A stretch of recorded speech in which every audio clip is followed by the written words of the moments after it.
Welcome to the Visible Art of Translation podcasts. This series of podcasts are part of the EU-funded INCREC project. Our focus is creativity, translation and technology in literary and audiovisual translation. Our goal with this series is to give visibility to the often invisible skills, role and voice of professional translators.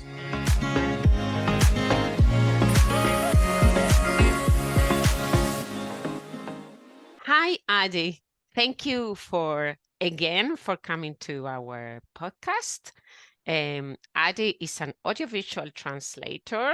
She works in a company in the Netherlands called Envision, and she has been working on this area for a long time.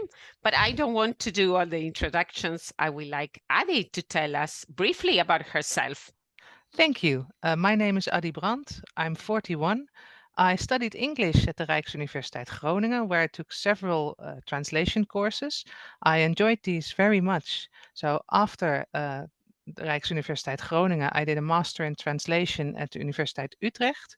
Then I became a translator of text translations for a large tourist company. Afterwards, I pivoted into subtitling, which I've been doing for 16 years now. I subtitle programs, I proofread programs, and I also am a project manager for the company. Why did you decide to be a translator, or in this case, an audiovisual translator? Was it fate? Was it a decision that you made? How did you get there?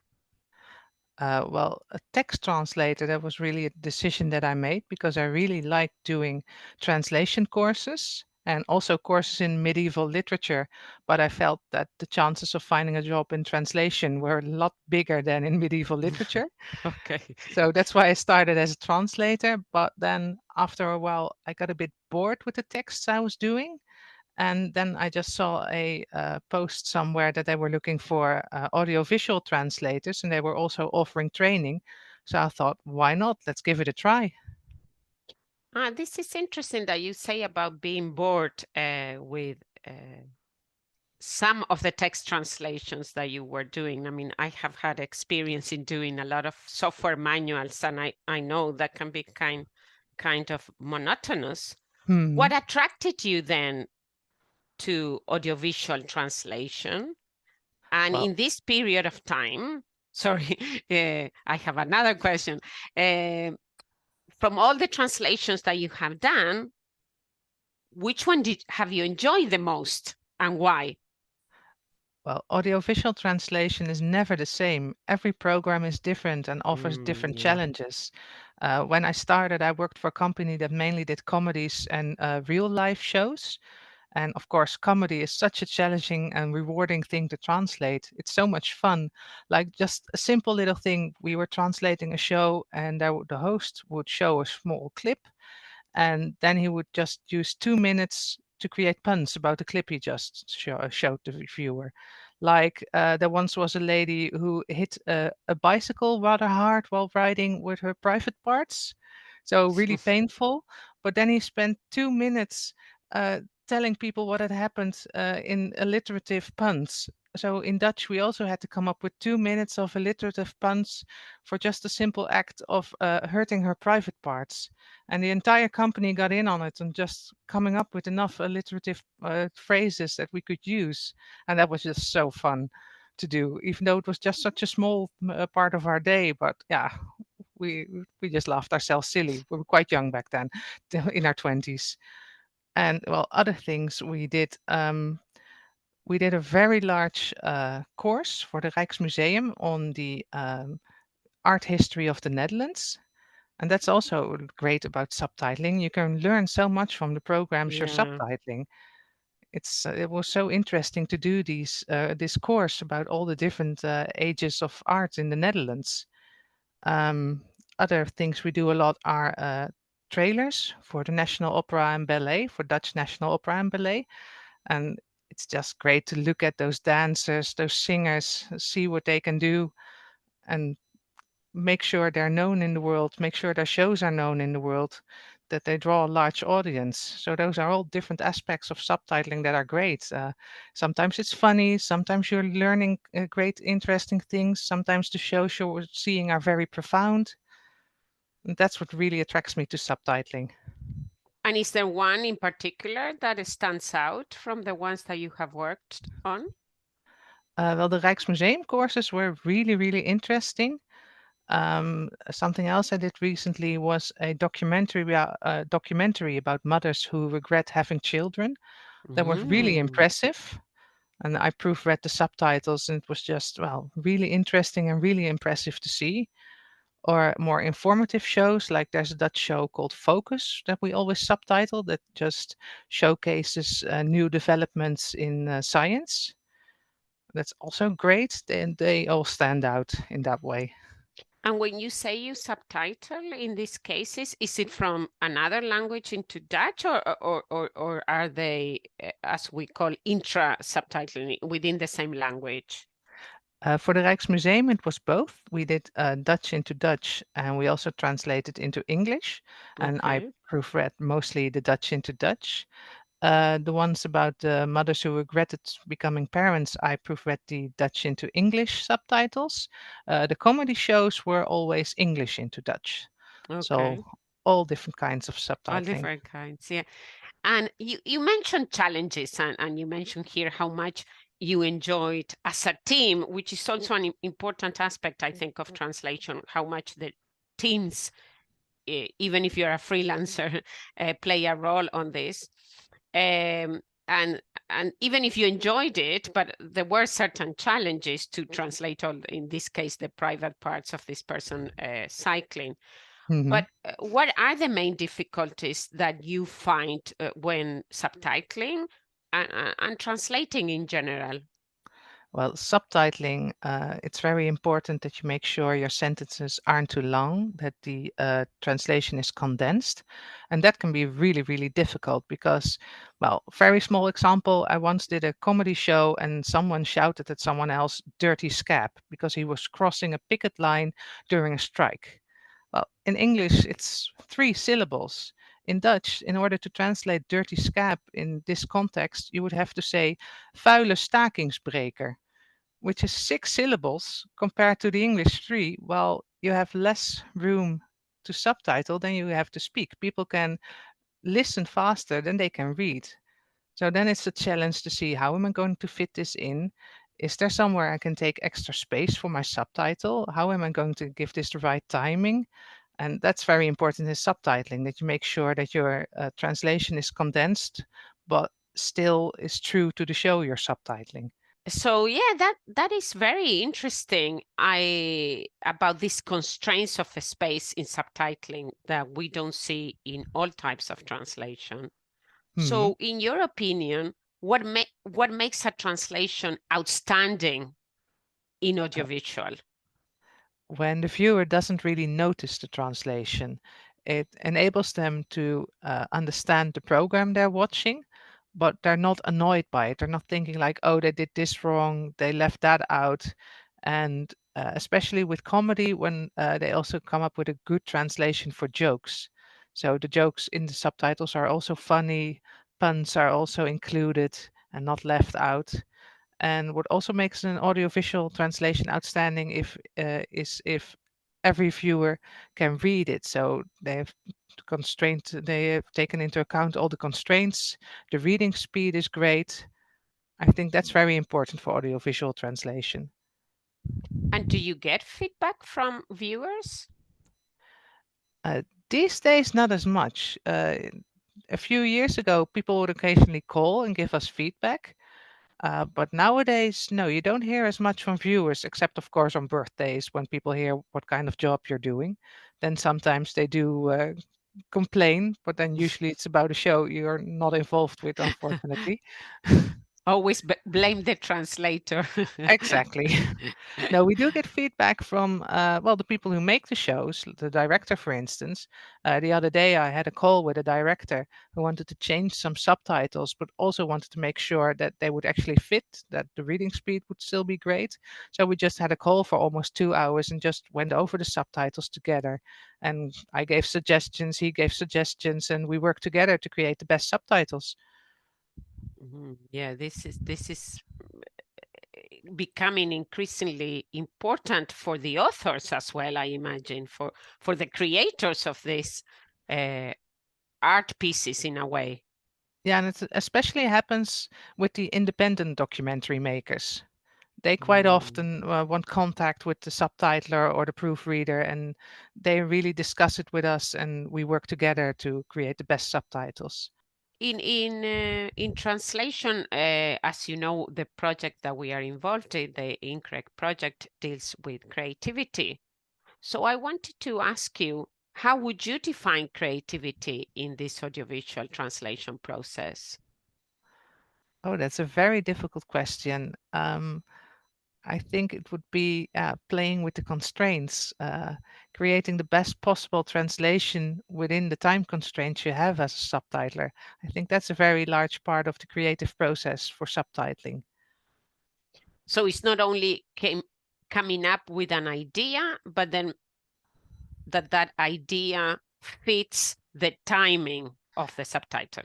Exactly. Sometimes you have the most brilliant translation, but you just can't make it fit. You just know that if you put it in a subtitle, the viewer won't have time to actually look at the image. And well, the image is the main thing, of course. You also have the possibility of playing with the image, I imagine, more than if it's only text. Yeah, they have to work together, the subtitle and the image, but sometimes you see that people just make enormous subtitles that just don't leave the viewer the time to actually look at what they're, well, watching. It becomes like a book if you make subtitles too long. Yeah, yeah, certainly. So when you have this constraint, when you are confronted with this space constraint for a subtitle, how do you overcome this? What are the steps that a subtitler take to be creative, even within these constraints? What would you say these steps are? Like you mentioned, I come up with an option, then I try. What steps exactly do you follow? Well, first you play the video, then you wait until a person starts speaking, then you know what the in time is for your subtitle. Then you wait a certain amount of seconds until you have a reasonable point to stop subtitling. Then you know how much time you have. For instance, you know if you have 5 seconds, you have space for 2 lines of text, and then you start thinking about what the person is saying, like how much of this can I fit into these 2 lines. And what's also, of course, a very important part is you might decide to drop something of what that person is saying, only to discover halfway through that it's really important for the plot, and you have to go back and rework your subtitle to make sure to include it again. So you spend a lot of time looking for synonyms that might be shorter than the original translation you came up with. And how does the context play a role? For example, if you already translated in another subtitle, or if you know that the following subtitle could cover, how much do you play with the space, not in one subtitle, but within Oh yeah, you subtitles, you sorry. definitely do, because if you've already used the long term for something in the first subtitle, you know you can get away with just referring to it with "hi" or "het" in the following subtitles. Okay. So So that high really and helps. head, for if somebody doesn't speak Dutch, is uh yeah, He or it. he or it. Yeah. Yeah. Yeah. For people that don't know enough about subtitling, of course you work with tools that help you in this regard, correct? hmm Um, but what sources do you also consult on the internet that you cannot live without? Well, because you get so many different types of videos with so many different kinds of subjects, Wikipedia is really important. Just so you Mm. can look up on what is this about, what does this mean, what is this process exactly. Things like Onze Taal, so a language website that always gives advice on terms, how to spell them, how to use them. I always check Merriam-Webster to see if a word really has different meanings, if maybe it has a meaning I've not encountered before when a sentence is unclear. I think that are the three most important ones for me. Since we do in this project also work with technology, uh, do you use Google Translator or DeepL or Lingui or any other tool to translate, or even if it's parts of the text? Well, not a lot. I do occasionally look up words in like Lingway or DeepL if I'm not sure of the meaning.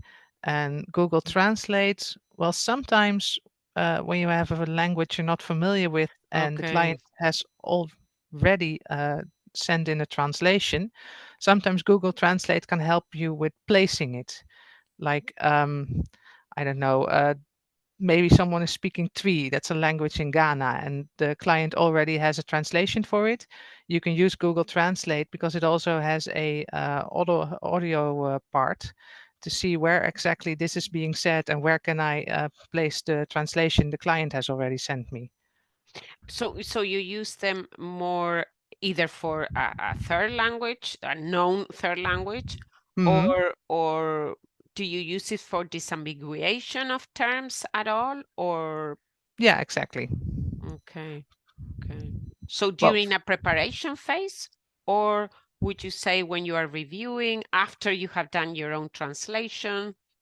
well, usually during the translation, but we also just use dictionaries, real paper dictionaries or online dictionaries, and not so much Google Translate. So there, I have seen a lot of let's say movements or from audiovisual translation associations against the use of machine translation in audiovisual translation, because a lot of streaming services engage with companies that do use it a lot, machine translation. So, in your view, what is the impact of machine translation on this type of translation, but also on your creativity in particular? I think it kind of flattens language because machine translation can't take into account, for instance, the music. Is it romantic or suspenseful? They take everything at face value, while the speaker might be sarcastic or lying. And a real Mm, person will know all this. A real person will also see the image and will know what's happening in the background that someone is maybe reacting to. And a translator will also be able to come up with creative solutions, while a machine will just translate everything. Black is black, white is white, and there are no gray areas for a machine. So I think we lose a lot of creativity by using machine translations. And of course, companies often ask people to edit the machine translation. But the problem is when there's already a translation there, and people are maybe being paid less, then they won't be as eager to translate to change that translation into the best translation. It's quite often good enough. yeah, yeah. And have you had experience using machine translation in your work? No, we have looked a bit at machine transcription, Ah, but machine translation, no. Machine transcription can be useful for making a script, provided that the video has like one speaker, no background noises, no dialects, everything is really clear. Then you can use a machine for making a script, but otherwise we don't see the added value yet. Maybe the machines will get better in the future, but right now we still feel people are much better at subtitling than machines.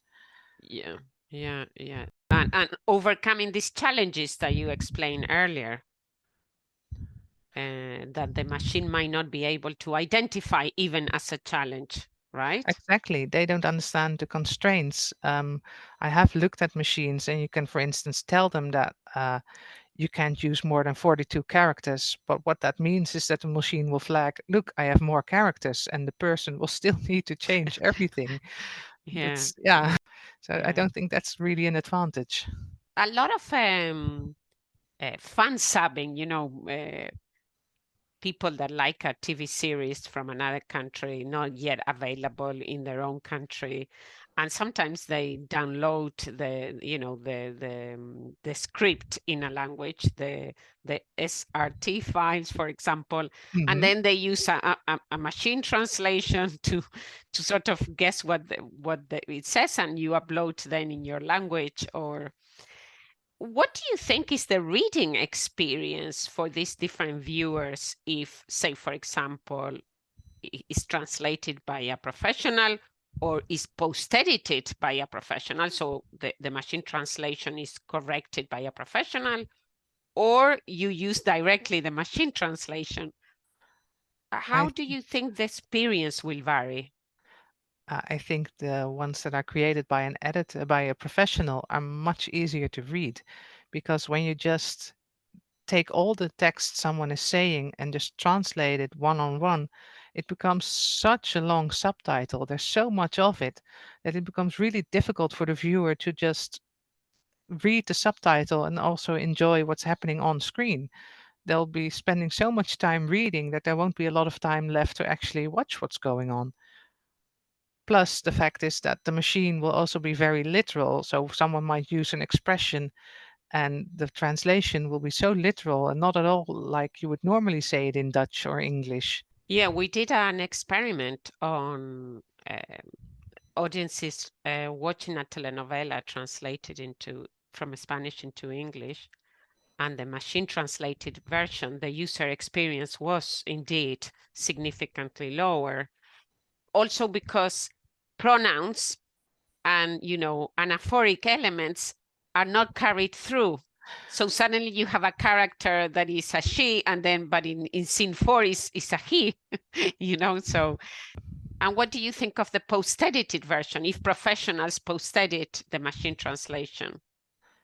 It could be a good translation if the professional gets enough time and enough money to do this. Be- Exactly. The problem is that often for editing of machine translation, people think, well, it's already translated.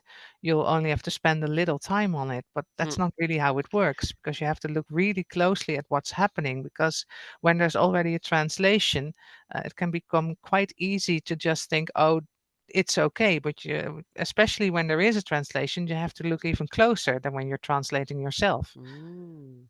And it's funny that you say that, because in this experiment that I mentioned, the subtitlers did a great job, but of course we calculated the number of changes with an instrument that is called H-ter. So it calculates the edit distance between the original machine translation subtitles and the post-edited ones. And there were so many changes that of course there was no room for any discount or any, time constraint. Like they were not saving time. Mhm. Yeah, So it's interesting. and the problem with the editing of machine translation is that quite often people get a template and they're not allowed to touch the time codes. But sometimes it's just better to merge subtitles or to split subtitles in your language compared to the original language. Sure. And you cannot do that if you're post-editing, you mean? No, it's not. Sometimes it's not allowed when you're post editing. So at the moment we are going through this explosion. Everything is AI, right? Hmm. So I feel, and I don't know if it's your feeling, that we don't have a choice on this matter, that is there, right? And we have to use it. So my question is, if you could develop a technology to help you as a subtitler, what kind of technology would you like to have?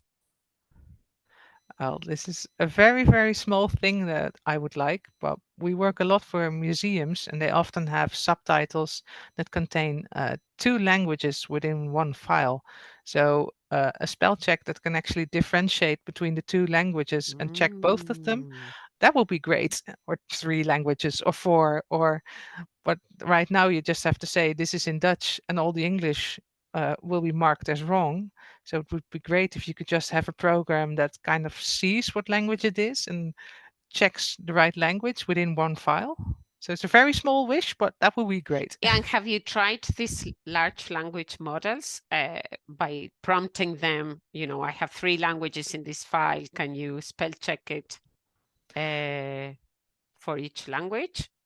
No, we haven't, because part of why we're hesitating to use the large language models is also confidentiality. Yeah, Of course, subtitles for shows or movies that haven't actually come out yet, they're confidential. And who is behind the large language models, and who is looking at the material, and are they using our subtitles to train their own models? Of exactly. course, we won't get paid if they do that. So that's why we're still a bit hesitant to actually use the models. Yeah, you would have to train a model, I guess, customize a model for your own company. And then you don't have all this data and the performance might not be that good, right? No, exactly. Yeah. So it's a trade-off. So our profession is, in light of what I was saying before, that AI, is such an explosion of information and hype, let's say. Hmm. Sometimes it appears to non-professionals that translation is a done deal. So our profession is not very well known, I think. So how would you explain to our listeners what you do?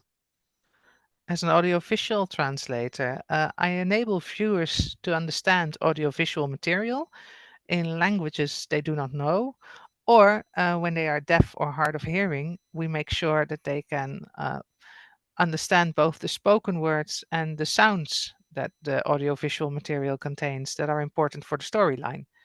And if indeed, like some of this hype says, machine translation replaces professionals, what would a world without subtitlers look like, do you think? I think it would be a lot less creative, and I think people would watch fewer shows than they do right now, because for some languages without good subtitles, like for instance the Korean shows that are now very popular, Yeah. without good subtitles, people simply can't follow along and they won't get the whole experience of the program. And also, especially for the deaf and hard of hearing, I don't think machines can understand what sounds are important for someone who can't hear the program. I think they would lose a lot of understanding of the programs they would like to watch. Very nice, Adi. Very interesting. Thank you very much for coming to talk to us. I think people will understand better, I think, when they watch a show now, the work that you do. Thank you very much. Thank you.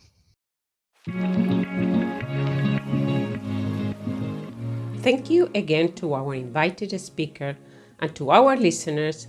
Thank you for being there, and feel free to share our podcasts with your family, friends, and colleagues. This is part of a series of podcasts of the EU-funded INCREC project. So follow us for more episodes, and please share your comments on this platform. See you next time.